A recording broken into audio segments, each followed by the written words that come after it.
Here we have another story question, and we're still early on in the section, so don't let the story intimidate you. This is supposed to be easy.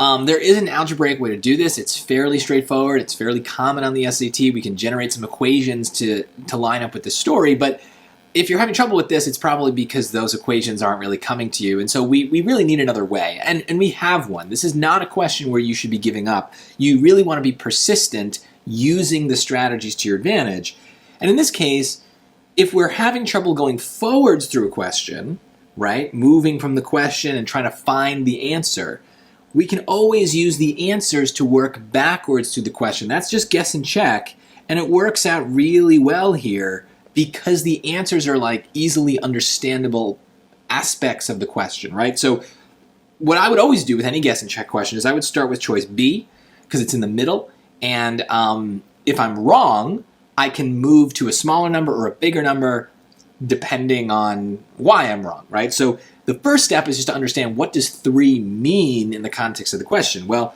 it's the number of novels that she purchased, so 3 novels.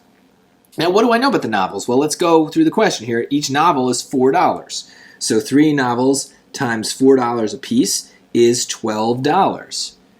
Now, I'm just doing that because I can do that. Do I know why it's going to help me yet? No, not really, but I do the easy stuff and I slowly build my way towards understanding the entire story. I do not try to understand everything at once. It's just one piece at a time. It's the benefit of guess and check. So what else do I need to know? Well, I know that if Sadie purchased a total of 11 novels and magazines, we need to get to 11, right? So we have 3. So 11 minus 3 is 8. So if there are 3 novels, there are 8 magazines to get us a total, this is kind of messy, of 11. So let me just highlight that so we can see what I'm doing here, right? 3 plus 8 is 11. I also know from the story that magazines cost $1. So let's do that multiplication, and that's $8, right? Now the final piece of the puzzle here is that we need to have a combined price of $20. Well, 12 plus 8 is 20. So that match tells me that B happens to be my answer. I didn't start with B because I knew it was right. I literally would have started with B no matter what. It just happens to be right this time. If it was wrong, the good thing is I could go now then to choice C or choice A and just basically do the exact same work with the new number. And that's, again, the benefit of guess and check, is even when that doesn't check out, you've still learned a lot about the question. You've understood the story in a way that now lets you solve. This particular setup, though, is very common on the SAT. It is one that you might want to kind of just acclimate yourself with because it can come up a lot, and it's just helpful to see. So this is what I would call a quantity and value model, okay? So there's 2 equations, one that represents the quantity of things that we have, and the other that represents their value. So the quantity in this case would be the number, the total number of novels and magazines. So the quantity is M plus N is equal to 11, right? The total novels and magazines is 11. The value of those novels and magazines is $20. And in order to represent that, we need to multiply the variables by their specific values. So each magazine is $1, so I'll write the 1M, even though normally I wouldn't, but I'll write it anyway.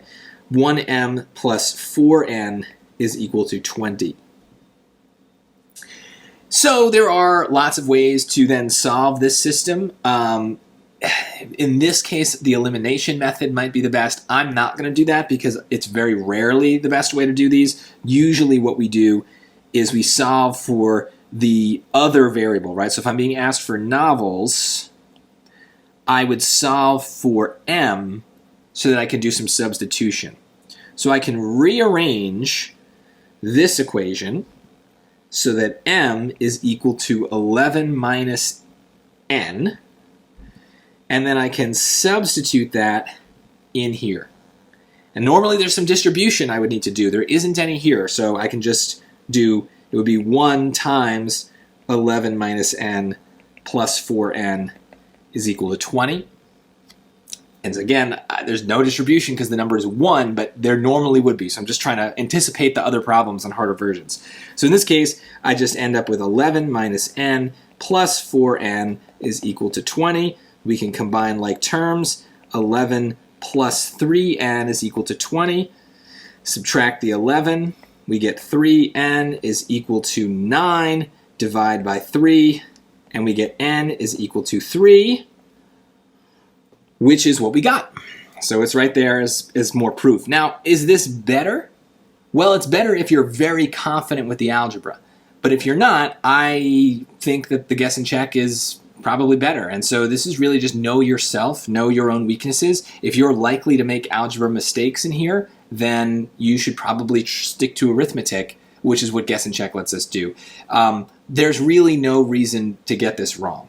So if you did get it wrong because of the algebra, you should take that as a sign that you're maybe not as good as you think you are, and that arithmetic, guess and check, those kinds of strategies are a little bit safer for you. I'd rather you guarantee yourself the points than try to be a mathematician and risk losing them. You really want to lock up points on easy questions like this.